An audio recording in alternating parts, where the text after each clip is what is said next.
तो never ask this question to anybody कि मैं एंगर से कैसे बचूं। एंगर से बचना नहीं है। जिस दिन आपके अंदर से एंगर पूरी तरह से निकल गया, उस दिन पैशन भी खत्म हो जाएगा। एंगर से हमको क्या मिलता है, and this is scientifically proven, ऐसी बहुत सारी स्टडीज हैं, रिसर्चेस हैं, जिसके अकॉर्डिंग ये निकल करके आया है साइंटिफिकली कि एंगर की वजह से हमारे अंदर ऑप्टिमिज्म आता है, जोश जिसको हम बोलते हैं, वो क्या है अगर एंगर नहीं है तो। बिना किसी प्रॉब्लम के क्या आपके अंदर जोश आ सकता है?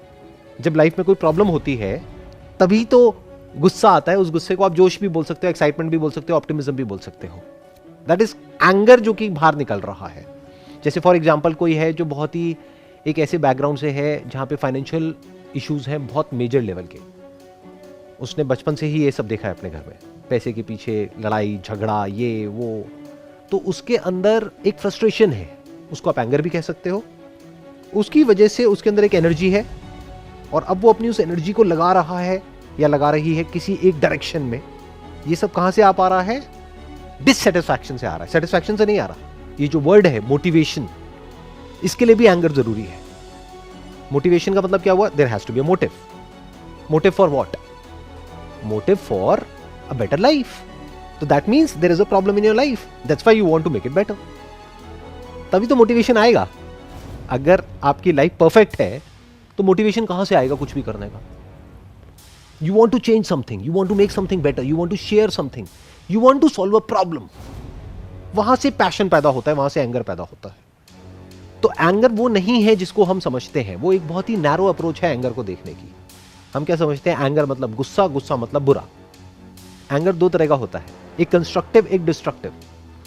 अगर एंगर को सही से आप चैनलाइज करते हो तो वो बहुत ही कंस्ट्रक्टिव एनर्जी है। तो never ask this question to anybody कि मैं एंगर से कैसे बचूं। एंगर से बचना नहीं है। जिस दिन आपके अंदर से एंगर पूरी तरह से निकल गया, उस दिन पैशन भी खत्म हो जाएगा। ये इंडिया में एक बड़ा टिपिकल डायलॉग है जो आपने गली गली में सुना होगा या सुनते होगे सुबह से रात तक। सब कुछ बेकार है लेकिन चलता है, सड़कें खराब है लेकिन चलता है, पोल्यूशन है लेकिन चलता है, ट्रैफिक रूल्स कोई फॉलो नहीं कर रहा है लेकिन चलता है, लाइफ की धज्जियां उड़ी हुई है लेकिन चलता है, जो मैं काम कर रहा हूं मुझे पसंद नहीं है लेकिन चलता है, बीवी पसंद नहीं है लेकिन चलती है, या हस्बैंड पसंद नहीं है और चलता है, सब कुछ चलता है। एंगर कंस्ट्रक्टिव कब होता है और डिस्ट्रक्टिव कब होता है, ये हमको समझना है। जब एंगर ऐसी प्रॉब्लम से कनेक्टेड होता है जो आपकी लाइफ की नीड है और ध्यान पूरी तरह से सॉल्यूशन पे होता है, तो एंगर कंस्ट्रक्टिव है। इसको बोलते हैं सॉल्यूशन ओरिएंटेड अप्रोच। बट अगर आपका एंगर कनेक्टेड है आपके डिजायर्स से जो कि अनलिमिटेड है, दिस इज डिस्ट्रक्टिव। क्यों? डिजायर्स में प्रॉब्लम क्या होती है, या तो वो डिजायर पूरा होता है एंगर के थ्रू या नहीं होता है।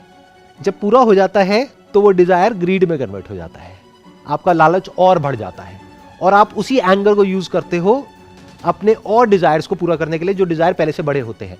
फिर जितना बड़ा डिजायर होता है और जितने बड़े लेवल पे वो पूरा नहीं होता, उतने बड़े लेवल पे गुस्सा आता है। तो ये चेन कहीं ना कहीं जाकर के टूटती है। जब टूटती है तो आदमी भी टूट जाता है। तो इसका रेजोल्यूशन क्या है? एक्सपेक्टेशंस को ऑलमोस्ट जीरो कर दो, बिल्कुल रियलिटी पे बेस्ड कर दो, नीड के लेवल पे ले आओ।